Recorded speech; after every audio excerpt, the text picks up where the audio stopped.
You know that one song you can't get enough of? Chances are it was made with a sample from Splice. Explore top packs made by your favorite producers, sketch out song ideas in seconds with Create Mode, and dive into a sample catalog that's so deep, it's dangerous. Find out why Splice is the industry's not so secret secret. Visit splice.com and try for free today. Welcome to the Fader interview. I'm Alex Robert Ross, editorial director of the Fader. Dan Bejar has spent the past quarter century articulating the thoughts of surrealists, nihilists, and aphorists.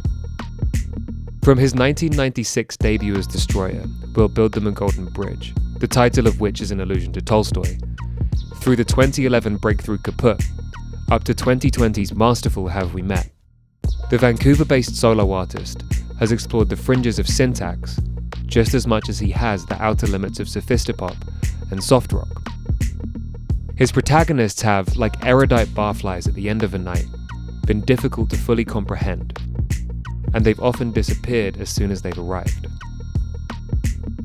Labyrinthitis, Destroyer's 13th album, is a slightly different proposition. Here there is a persistent voice, one that is, by Bejar's own admission, petty and villainous. This character wishes ill on others, at one point openly insisting that the person at the other end of the conversation is going to suffer. It's made all the stranger by Bejar's compositions. They are, as ever, engrossing, melodic, and grandiose. But they're also insistent and pulsating, a hangover from his early idea of writing a relentless techno album inspired by Cher. Labyrinthitis is, as its title suggests, pretty disorienting, and it's proof that the man behind it has no shortage of new roads to explore. Shortly before the album's release, I caught up with Bejar to talk about that villain in his songs, how his drive towards the gallows mirrors that of both Scott Walker and Tom Waits, and his frustrating inability to break out of his craft. You're in Toronto at the moment, right? I am, yeah. What are you doing up there? I come here a lot. I have a lot of family here. At least a couple times a year we come out. I'm interested in that because you have this pretty attritional relationship with Vancouver. You obviously love it, but would it be fair to say that you've struggled to find romance in Vancouver? If you mean, is it difficult to romanticize the city, Vancouver? Then yes. I feel like that's a very natural struggle. Even the most Vancouver diehards who simply can't get enough of the mountains and the ocean and the rainforest would be hard pressed to say it's like an easy place to mythologize or to romanticize. Partially because its obsession with erasing its own history, which is, key to any kind of myth making or romanticizing, really. So do you find it different further east? Do you find it different in Toronto? Because I've struggled to find the romance of Toronto as well. Yeah, don't get me wrong. This is not going to be a pitch for Toronto. God no. I'm the city grows on me. I'm pretty new to it, really. It's only in the last really 15 years that I've been coming here much, aside from just like little blips to play shows. Yeah, and I like it. In my young adulthood, I was definitely programmed to completely disregard it and mock it. Oh, congratulations on labyrinthitis. Oh, thanks. I want to take a slightly strange route into this record by talking about Mac the Knife. I remember reading an interview with you years ago where you described it as a very important protest song that's always been perceived as a goofy murder ballad. And I had done the same. I'd always dismissed it. But the first time I really listened to it was the Sinatra version. It was after that interview. And I found it just utterly sort of jarring and compelling. I think there's a villain at work in that song who, despite his sort of apparent bloodlust, ends up sounding quite romantic. Is it fair to say that you found yourself drawn to a similar type of character on Labyrinthitis? I haven't thought about Mac the Knife in a long time. It's funny, but I think that in that stretch between Kaput and Poison Season, I couldn't stop thinking about it. Probably A, because I was listening to a lot of jazz standards at the time. That's kind of one. It's kind of on the what is probably seen as the goofier end of that. And maybe I found an old tape of Three Penny Opera. I think I stumbled on like some older versions that have more kind of faithful and kind of gnarlier translations, more true to maybe the original text than the kind of softened adult contemporary versions that hit it big in the States in the 50s, 60s. There are a couple songs on Poison Season where I was like, where's this voice coming from? Because this is kind of unnerving that I slip into it in a kind of very natural way. And it's not like a grand villain, it's like a despicable and petty villain.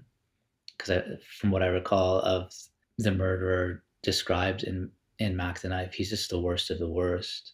But for some reason, the world in which he runs is enticing. Maybe that's the dissonance between the words and the music, and that's how it has always worked in songs, where the words can say something quite vile, but the music envelops them, in some kind of parade, some kind of dark parade that we follow. I feel like I had that voice going on a couple songs in Poison Season, and for some reason, I don't know why, but part of the reason why I can't get my head around this new record is that I think that voice is working overtime on Labyrinthitis. Like, at least half the record seems to involve a narrator that is mean, vindictive, bitter, not in a melancholic way, but in a way that's taking pleasure in the world's pain and the suffering of others. A petty villain that says, I told you so a lot at the worst moments. A narrator that wants to make children cry. Just someone who's really into punching below their weight. Yeah, you really can only evade this narrator for so long on this record. When you think that there's levity in the lyrics, you keep turning corners into this character without expecting to. Yeah, I really think that aside from the first song, which is a holdover from Have We Met, and it's kind of a dreamy song and a plaintive song, and aside from the very last song called The Last Song, which is just me and a guitar, and which I put on the record at the very last second, it purely because I wanted some kind of tonic. I wanted like a palate cleanser. I couldn't leave things off with this vague sense of menace. And then John's song, which is the instrumental in the middle, the title track. And those are the kind of three breathers that you get from this. Otherwise, I mean, in a lot of ways, it's a really fun record. It's the most upbeat Destroyer album, I think, ever, in some ways. But if you get close to the kind of heart of what's being said, it's kind of relentlessly, I don't know, just brittle and in a minor key.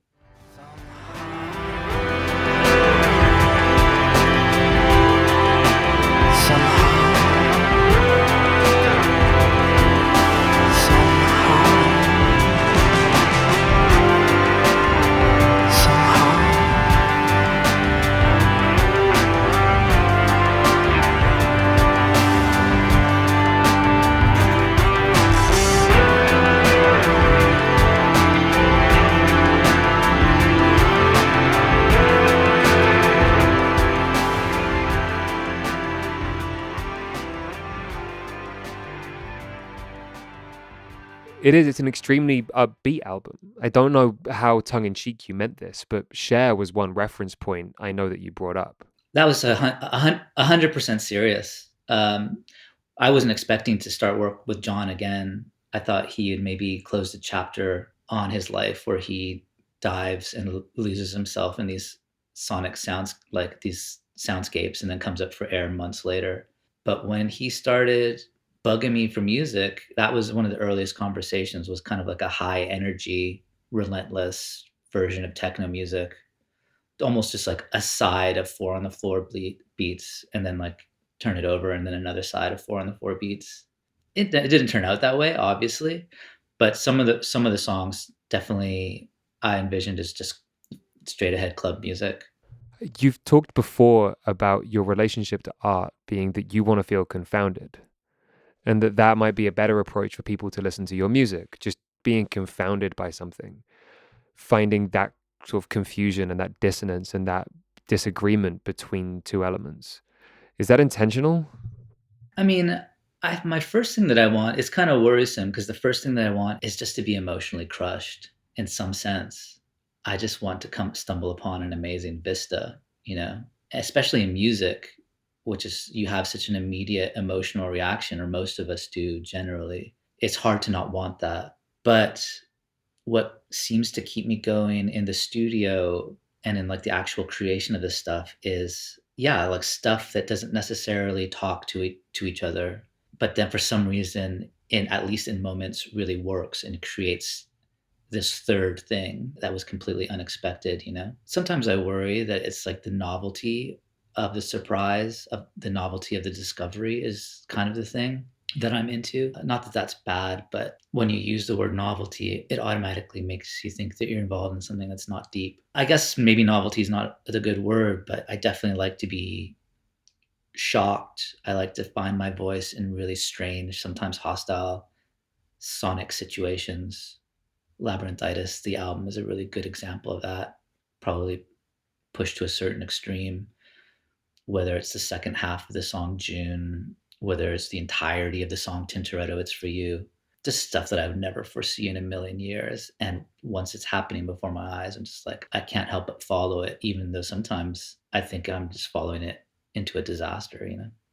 Let's talk a little about June, this sort of antagonistic character that's coming out more on this album. I'm curious about how you think that influences your delivery.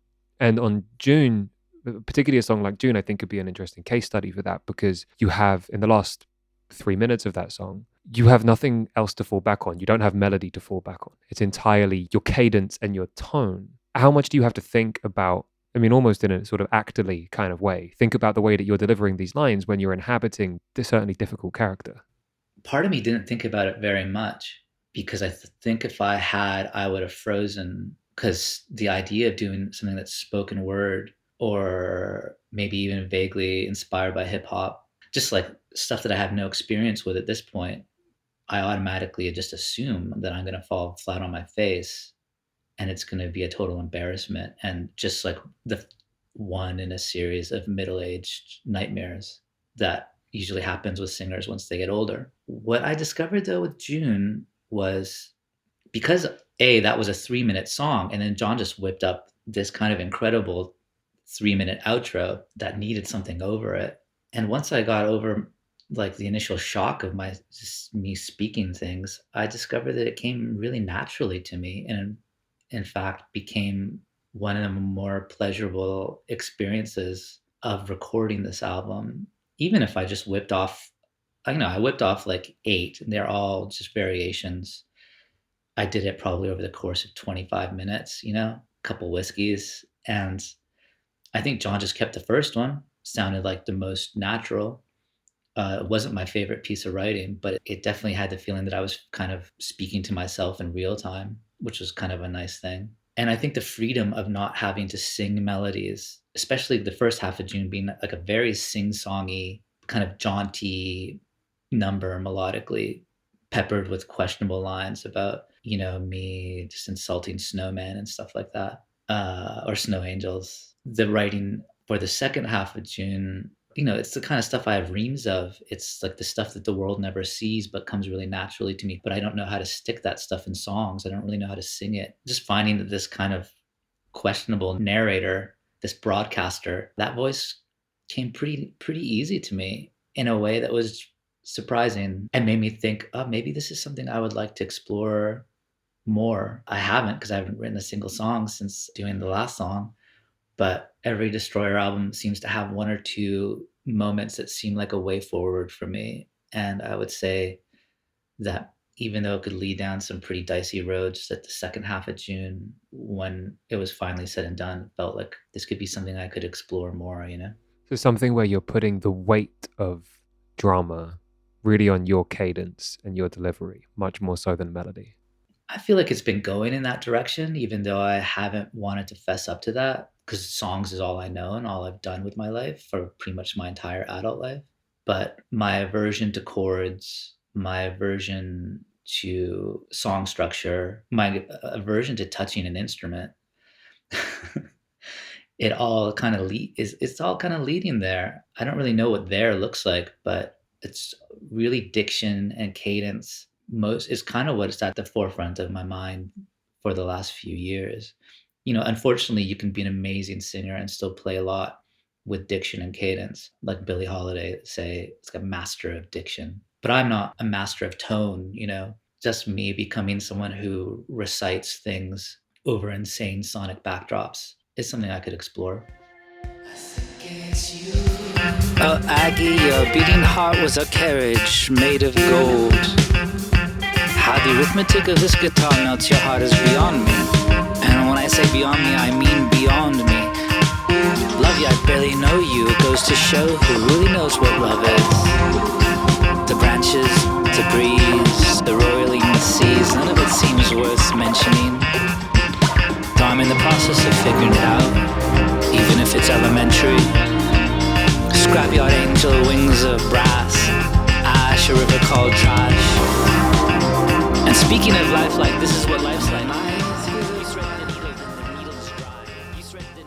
I don't know why I keep coming back to this. This is slightly outlandish. Everything that you've said there and something that sort of played on me the more I listened to the album, that there's something conceptually here, particularly with this kind of antagonistic narrator, that seems like you're approaching a similar world to the one that Scott Walker was approaching at a certain point in his career, and then going in almost the opposite direction with the way that you're dealing with that. So where he went grandiose with his voice and then the melodies became more stretched out and often evil sounding, you've gone, entirely towards almost rap on that song, and then these like very bright melodies, all to express often similar sort of almost apocalyptic sentiments. Yeah, it's interesting with him, his obsessions with high modernism just reached such a fever pitch by the end of his life. And a lot of his hang-ups, which seem to be 20th century ones, which, still dealing with like, well, I would say fascism and totalitarianism were things that he thought about a lot, but also on a very personal level. I mean, I say those are 20th century hangups, but we've discovered those aren't. It's weird how they kind of also started to collapse into like strange gags and fart jokes and things like that. Like weird things really crept into his songs towards the end. Also, the way that he questioned his own instrument, which was his voice, which we all know was just so incredible. He was very conscious of not creating moments of ease with his voice because he has such a naturally like this incredible tool at his disposal, which more often than not he wanted to strangle, and really like test. And I don't think I can't sing like that, even though, but I've gone through phases of being kind of obsessed with his project and wondering why it speaks so much to me. There's just like such a mix of like the romantic and the doomsday in what he does. I don't know, as I get older and I do more of these destroyer songs, if it's really going in that direction. I do think that the Labyrinthitis has a lot of gags in it. more more more than any other destroyer record. There seems to be a lot of, I'm just cracking wise a lot of goofball jokes, which I don't know if that's an attack on the listener or if that's an attack on myself. That's something I have noticed happens with songwriters as they get older. They become more fearless with that kind of stuff and less censored. Someone like Leonard Cohen comes to mind. There's just a lot of one-liners and a lot of jokes with like death looming over one shoulder. I don't know what you call that style of joke. Is that called gallows humor? Maybe, I'm not sure. Well, I mean, specifically the word gallows humor I would apply to somebody else who you've talked about recently, which is Tom Waits. Right. Yeah. In terms of like a direction from that sort of, I mean, really starting as a smart ass and a wisecracker and a barfly, and then this descent into actually being at the gallows in half of his songs. Yeah, I like that trajectory. It's strange because Tom Waits, I don't know if I said this in some other interview, was like someone I really haven't thought about at all. But for some reason, the last couple of years, his pose, both his 70s pose of like Jude at the piano, like the barfly dude at the piano, cracking wise, kind of like beatnik Tin Pan Alley, which, I wouldn't touch with a 10-foot pole, 20 years ago. It's been really speaking to me. And not only that, but the trajectory that you just spoke of, yeah, like just this grizzled, beaten down, almost songs written and sung from a box in the ground, or like some chamber where you're just locked up, like a barely human voice. And I don't know what about that has started to really appeal to me in my old age, but it definitely has. I don't know if Labyrinthitis reflects that, but I feel like it's in the songs, even if I didn't realize that it was there. There are a couple of moments on this album where you can really hear sort of the death of the narrator briefly. Do you think that's you following that trajectory towards the gallows? So not quite so literally, but do you think that that's your instinct, or do you think that maybe there's a reflection of the world around you? I mean, this is an album you conceived of in and started plotting out in the summer of 2020, which is a pretty apocalyptic time. Not that things have improved particularly since, or do you bristle at that notion? Do you find the idea of reflecting all of that a little bit too simple? I mean, I'm definitely in the world still, you know? I don't think I sound like a caged panther or anything, just pacing back and forth. But at the same time, the music is very outward reaching, you know? I feel like it's music to be played loud and that desires public spaces, even if the narrator doesn't go along with that, you know? You think the narrator wants to be alone? I don't know, but I know that sometimes, like, there's a song called "Suffer" on the album. Hunting in the dark for an animal. Other girls got soul, and the boys got soul, and the world's gotta know it was you, it was you, it was you, it was you. And no matter when, no matter where, you're gonna suffer.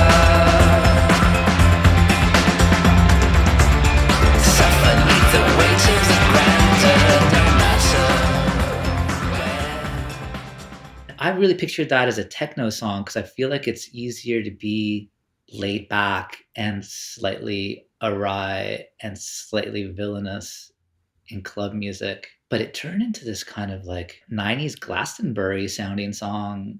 It's kind of like celebratory and joyous in its way. And you can just, it's just like you can kind of picture, people drunkenly throwing themselves around to it or even singing along to it. And there's parts of the song where it's just like bass. They're just they're supposed to be unpleasant. So the music, the space between the music and the lyrics, it becomes filled with like really questionable intent, I guess. And that's something I never saw coming, but it should be interesting when it comes time to sing that song live. Should we actually play it live? It's taken on a life of its own and probably in my mind it's kind of become far more evil than I ever expected it would be. The way you're speaking about this, it seems almost as if your songwriting process is borderline subconscious, almost unconscious. Like you're staring at a lyric sheet and going, oh, wow, the narrator in this is really doing something. Like, when do you start realizing, for example, that this voice is coming out in this process?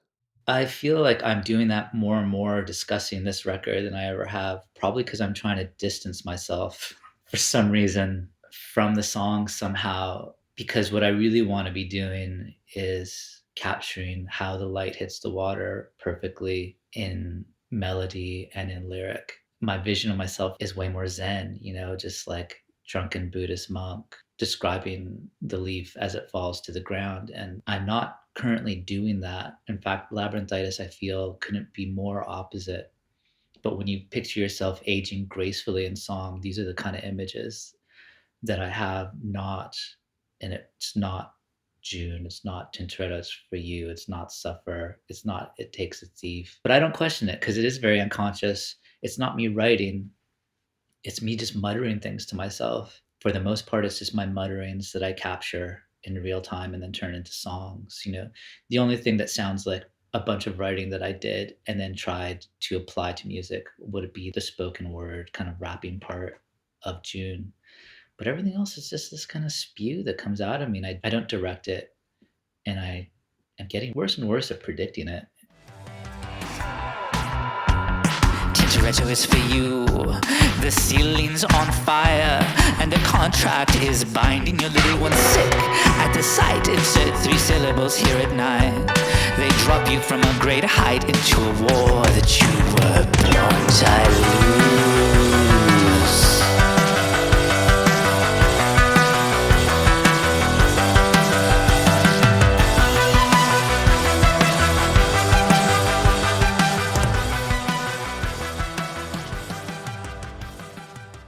You brought up Tintoretto a couple of times. The very fact that that's what you chose as a single that announced the album, it's probably the most challenging sonically. It's not the easiest song on the album. It's not what a record label, if given the choice, would say this will bring people in.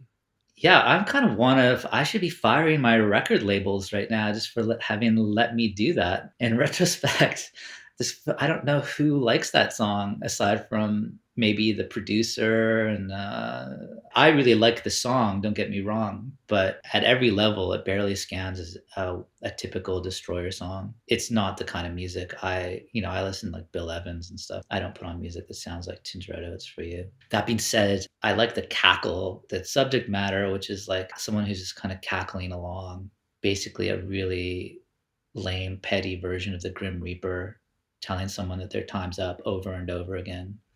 It's kind of cool.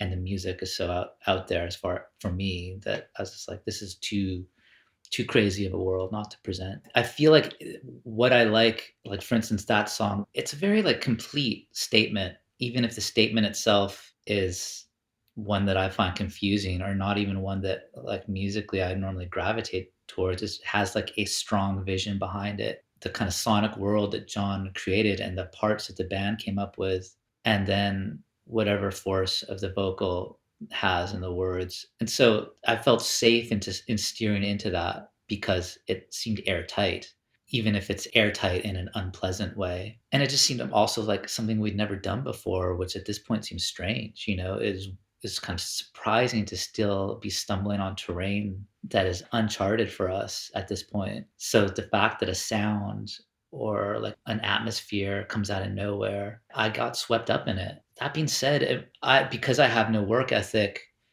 and no real like practice, it would maybe be really good for me just to go somewhere and make a conscious decision to write some sort of meditative work as I stare out the window at the lake, because that scares the shit out of me. Sitting down, trying to come up with something and coming up with nothing is like a fear that I know has the power to like stop me in my tracks. And to somehow work through that is a way that I don't even know how people do it, but I know they do. So I'm sure that there would be something good would come out of that, as opposed to me just being like swept up in like some sort of ghoulishness.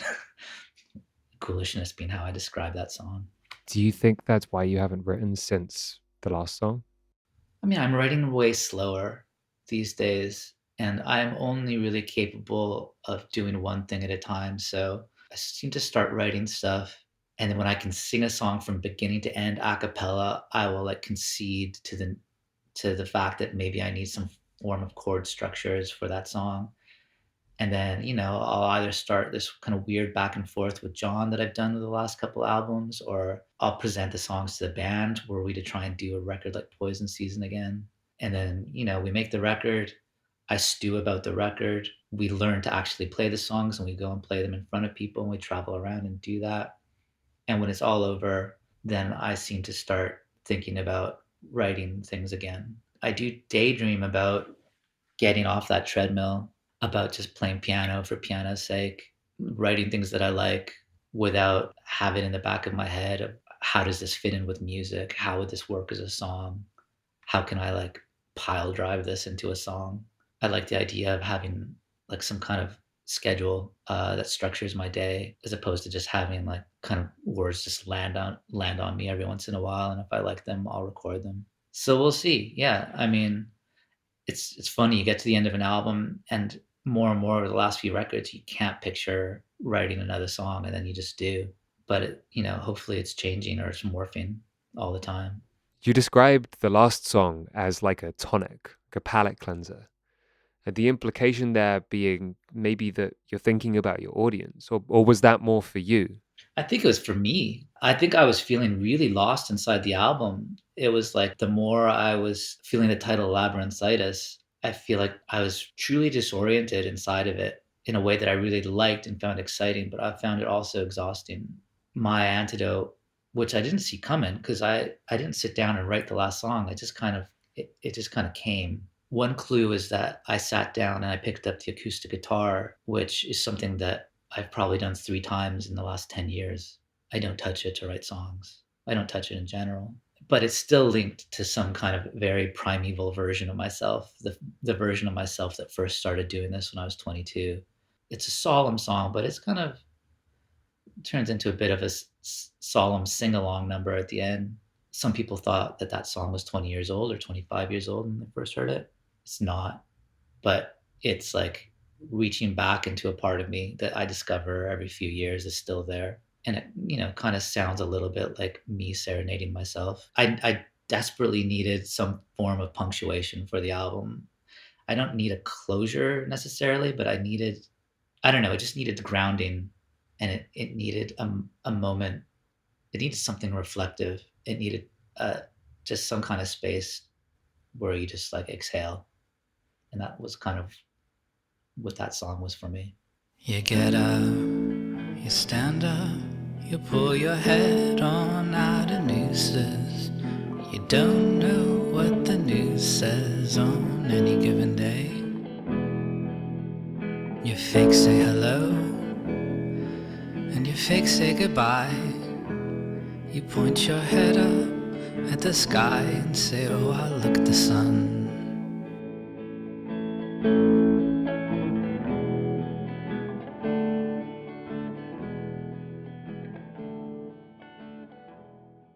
What is that part of you that you're speaking to, other than a person who plays the acoustic guitar quite frequently?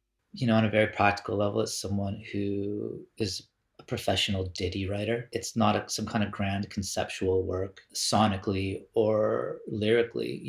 It's just I pick up the guitar and I wrote this little song, and here's my little song.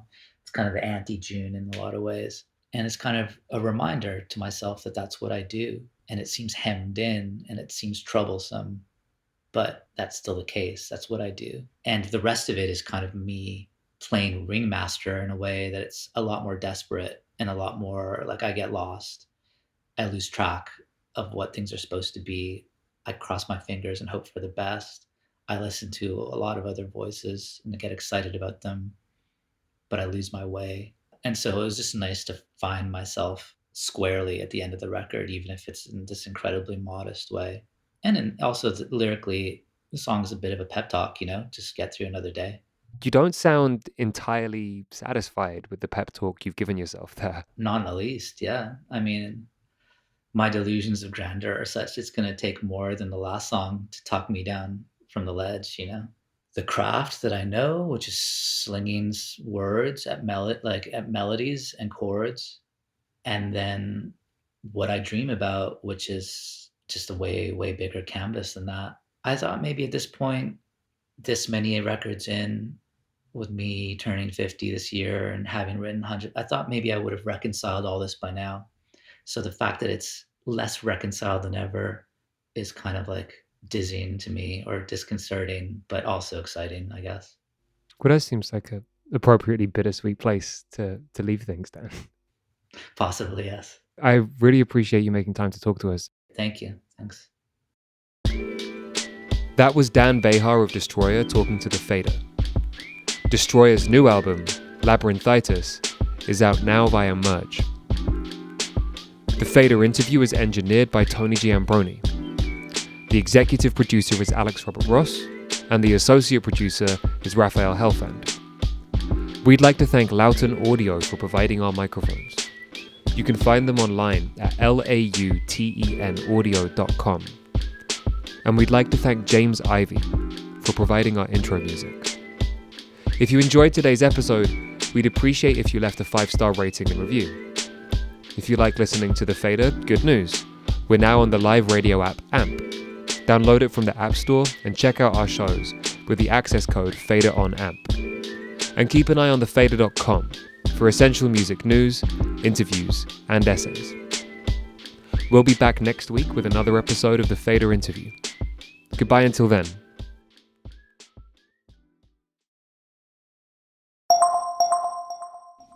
You know that one song you can't get enough of? Chances are it was made with a sample from Splice. Explore top packs made by your favorite producers, sketch out song ideas in seconds with Create Mode, and dive into a sample catalog that's so deep, it's dangerous. Find out why Splice is the industry's not-so-secret secret. Visit splice.com and try for free today.